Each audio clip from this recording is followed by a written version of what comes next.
राम राम जी सारे ने। क्या आप भी होई अष्टमी माता का व्रत रखते हो?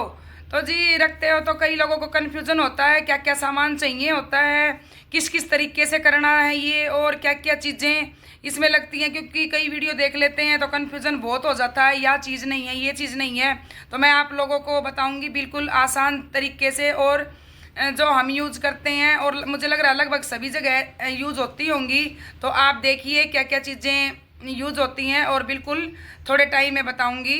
सबसे पहले जी पीलिया ओढ़ लेंगे, कई जगह इसको पीलिया बोलते हैं। और अगर आप लोगों के पास पीलिया नहीं है तो आप लाल कलर की चुन्नी या शादी वाली चुन्नी भी ओढ़ सकते हो। उसके बाद एक चौकी लगा लेते हैं और फिर लाल कलर का कपड़ा बिछा लेते हैं, उसके ऊपर देसी घी का दिया लेना है और होई अष्टमी माता की मूर्ति स्थापित कर लेनी है।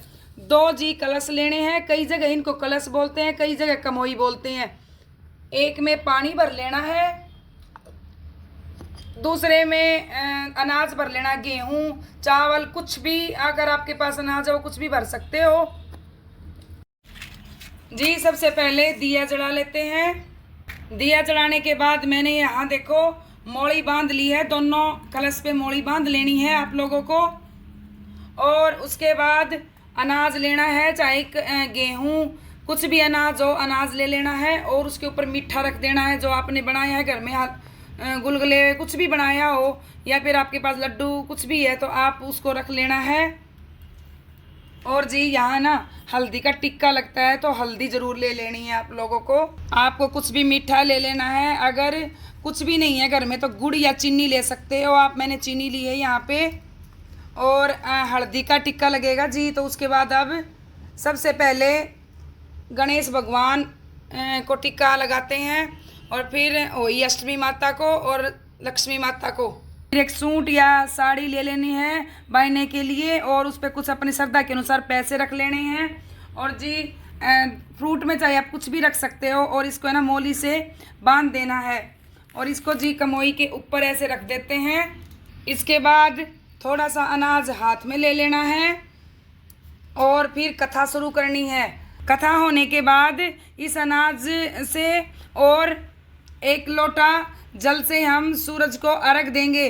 अगर आप लोगों के यहाँ आधा दिन का व्रत होता है तो आप अभी अर्घ दे सकते हो। अगर आप लोगों के यहाँ तारों की छाँव में अगर अर्घ देते हैं तो आप इससे रात को अर्घ देना पड़ेगा आप लोगों को। सारी विधि होने के बाद, कथा वथा करने के बाद फिर एक हाथ में पानी ले लेना है और फिर 3 बार ऐसे वारना है। वारने के बाद होई अष्टमी माता से प्रार्थना करनी है, माता हमारे बच्चों की हमेशा रक्षा करना और उनकी आयु दीर्घायु करना और हमेशा खुश रखना।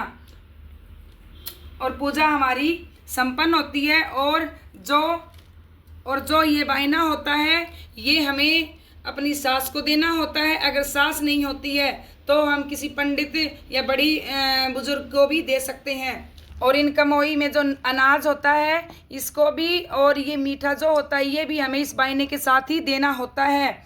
और पानी को हम अगले दिन उठाते हैं, कहीं कहीं इसको दीपावली के दिन भी हटाते हैं। तो वो जैसा आप लोगों के यहाँ रिवाज होती है आप वैसा कर सकते हो। हमारे ऐसी रिवाज है कि हमें उसी दिन इस चीज़ों को अपनी सास को दे देते हैं।